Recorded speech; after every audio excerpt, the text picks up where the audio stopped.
Habíamos comentado cómo España decidió de manera unilateral reconocer al Estado palestino. Habíamos comentado también cómo España empezó una pugna y una ruptura de relaciones con Israel. Pero lo que está haciendo en este momento la administración de Pedro Sánchez ha hecho que diferentes países de Occidente se manden las manos a la cabeza. ¿De qué estamos hablando?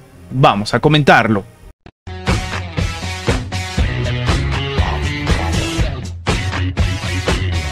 España se ha vuelto el país europeo que más gas natural licuado ha importado de Rusia. Para que nos hagamos una idea, ha multiplicado por 6 lo que le ha comprado en el 2023 de gas natural licuado a Rusia. Esto demuestra que las sanciones no están sirviendo mucho y también demuestra que la administración de Pedro Sánchez no estaría cumpliendo con esta regla autoimpuesta por los propios países europeos de dejar de comprarle a Rusia. Una solicitud que hizo el propio presidente Volodymyr Zelensky de bloquear permanentemente y de toda forma a Rusia. Lo que se está comentando a través del diario El Mundo en un artículo publicado el día de hoy es que el 2023 va a cerrar como el año en el que más gas ruso ha entrado en el sistema español en su historia, es decir, incluso antes de los tiempos de guerra.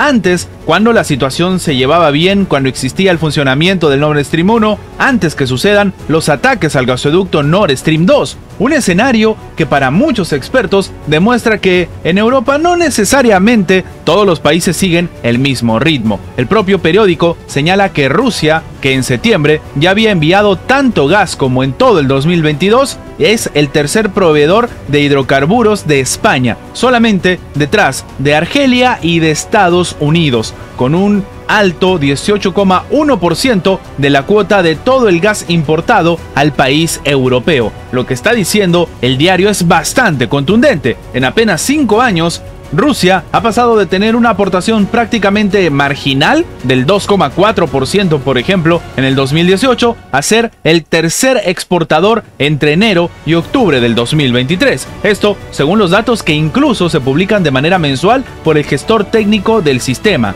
Enagas. De hecho, la dependencia de Rusia como exportador se ha multiplicado por 6 en 5 años, un crecimiento que no se había visto incluso en la historia de España. Esto lo está indicando el propio medio español. A diferencia del combustible que llega por gasoducto, según explica el propio medio, el gas natural licuado que envía Moscú en barco no está sujeto a las sanciones de los hidrocarburos impuestas tras el comienzo del conflicto en Ucrania. Es decir, que hecha la norma, hecha la trampa. Este aumento responde, por ejemplo, a la disminución en la entrada de buques estadounidenses, que se han reducido 1/3 de su aportación al sistema, mientras en los 10 primeros meses del año, Rusia ha enviado un equivalente de gas a España que supone el 12,8% más de lo que se envió el año pasado. Por lo tanto, el porcentaje previamente aumenta de forma considerable. En resumen, que la administración de Vladimir Putin está desplazando la compra que se hace de Estados Unidos. Y sí,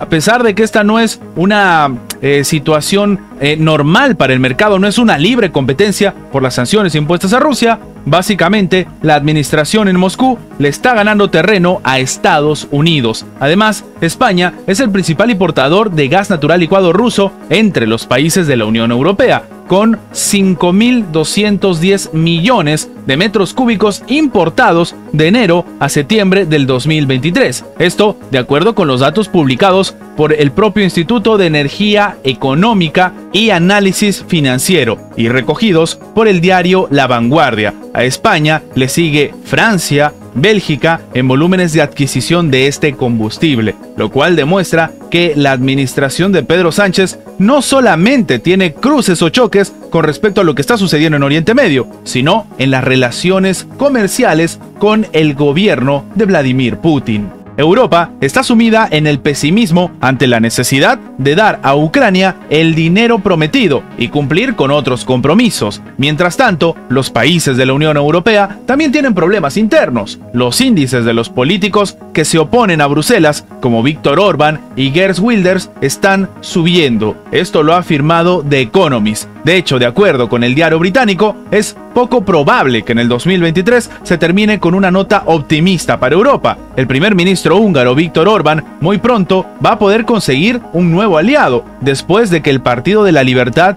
de Geert Wilders, quien ha confirmado que ya no van a ayudar más a Ucrania, ganara las elecciones generales en los Países Bajos. Esto ya lo habíamos comentado previamente, pero aparentemente está golpeando más a Europa de lo esperado. Y es que la situación se ve agravada con el hecho de que el desastre presupuestario en Alemania amenace con causar estragos en las finanzas de la Unión Europea, que ya están sometidas a una gran tensión, según dice el propio medio. Lo que dice The Economist, en un pronóstico bastante preocupante, es que se suponía que la cumbre de la Comisión Europea, prevista en los días 14 y 15 de diciembre, iban a colmar a Ucrania de torrentes de dinero y prometerle la ansiada admisión en el club europeo. Pero ahora la posibilidad de adhesión y de financiación es cada vez menor. Ya en las últimas semanas, el hastío y el abatimiento se ha apoderado de Europa, según dice el propio artículo. En junio del 2023 se prometió a Kiev 50.000 millones de euros para evitar que el gobierno ucraniano entrara en bancarrota. Pero, a juzgar por las conversaciones con personas informadas, los funcionarios europeos podrían posponer la asignación del dinero y los planes de ampliación, o incluso hacer algo todavía peor, como por ejemplo dejar de enviarle de plano el dinero. Esto lo está subrayando el propio medio. De nuevo, estamos hablando de un medio bastante influyente. Ahora, con respecto a los fondos, Hungría lleva meses señalando que se oponen a darle más dinero a Ucrania.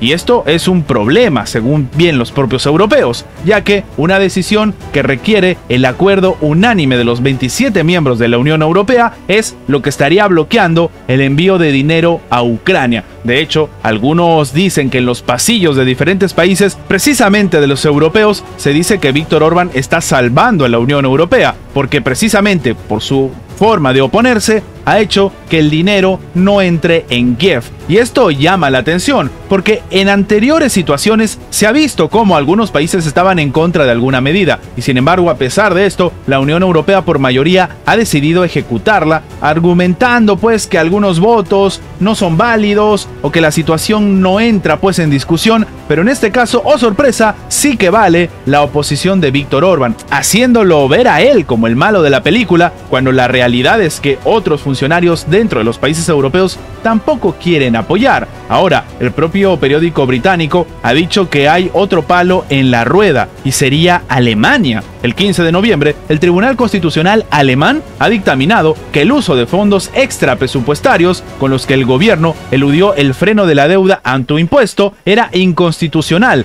paralizando el gasto público del país. Esto, a su vez, pondrá en peligro el aumento previsto del presupuesto de la Unión Europea, lo que procede en el dinero para financiar a Ucrania. Es decir, que por un mal manejo dentro del gobierno alemán, el dinero tampoco podría salir de las arcas de la propia Unión Europea. Y es que aparentemente, por varios sentidos, Ucrania se podría quedar sin el dinero que le prometieron. ¿Y esto qué significa? Que la administración de Volodymyr Zelensky se va a tener que declarar en bancarrota. Estas son las noticias más relevantes de la geopolítica actual del día de hoy. Recuerda que tu like nos ayuda mucho a seguir creciendo, pero sobre todo, nos ayuda a que esta información llegue a más personas. Y sin más que agregar, nos vemos en la próxima. Antes de terminar con el video, queremos agradecer a toda la gente que se ha hecho miembro del canal, que nos ayudan a mantener vigente este proyecto, a seguir adelante y, como siempre digo, vamos por más.